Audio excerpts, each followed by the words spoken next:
समाज को कमजोर करने के लिए उसमें कभी न कभी जब देश में किसी भी राज्य में चुनाव आता है ना तो उसके पहले वो संशोधन बिल ला देता है। जैसे यूपी में चुनाव था तो 370 हटा दिया। हम पूछना चाहते हैं कि देशवासी से कि कोई भी जम्मू कश्मीर का व्यक्ति छोड़ करके किसी बिहार वासी को, झारखंड वासी को, बंगाल वासी को एको कट्ठा जमीन जम्मू कश्मीर में किनाया नहीं किनाया। तो ये बिल से क्या फायदा हुआ संशोधन से? आप बताइए कि हवा में बहवा करके चुनाव जीत लिया। अब चलिए दिल्ली में चुनाव था तो एगो बाबा है वो बेचारे कह रहे थे जो तुम नहाने नहीं जाएगा वो देशद्रोही है। वो तो नहाने के पहले हम सुनबे नहीं किए, नहीं तो हम उनका उपाय करते हैं। हम नहाने गए थे और नहाने नहीं जाते।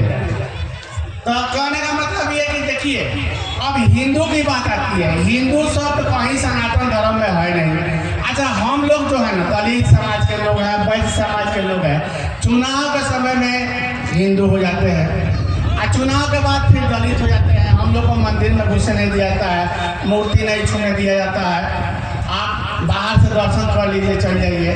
तो ये सब व्यवस्था है। अब तो हमारे पहले जितने भी हमारे यहाँ पर बड़े भाई लोग बोल के गए, बहुत सारी बातें बोले। वो लोग बताए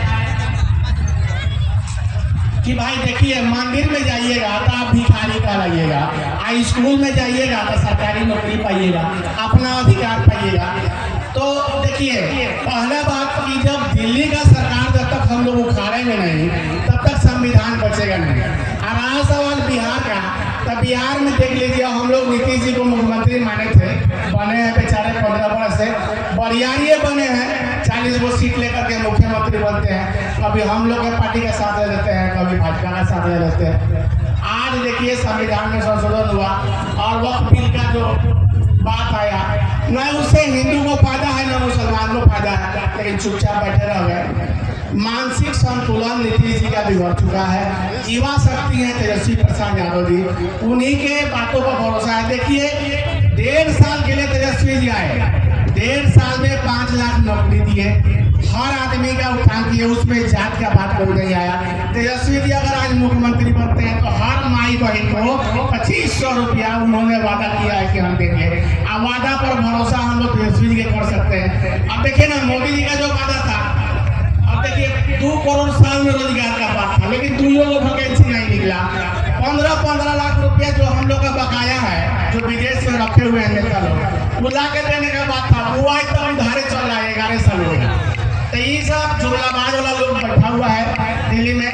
लेकिन हमारा तेजस्वी जी का बात है भाई 2500 रुपया महिला को देना है और 200 यूनिट हर आदमी को, चाहे कोई जात का हो, उसको फ्री मिलेगा। तब हुआ ना भाई, ये तो बहुत बड़ा बात हुआ। तो महिला को 2500, 200 यूनिट हर जात को मिलेगा बिजली फ्री। अब चलिए अब दिव्यांग जो लोग हैं जिसको 400 रुपया मिलता था वो 6 महीना पर मिलता था, तो उसको भी वादा किया है कि 1500 रुपया देंगे।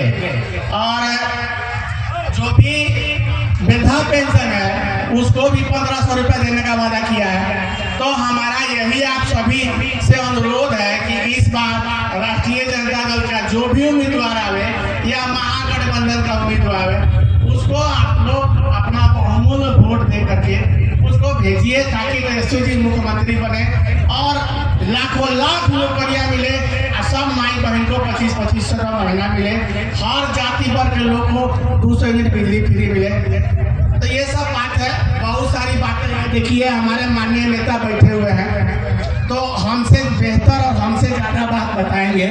तो हम अपना बाकी का समय उन्हीं को समर्पित करते हैं और आज 135वां बाबा साहब के जन्मदिन पर सदा सुमन अर्पित करते हुए बहुत बहुत धन्यवाद।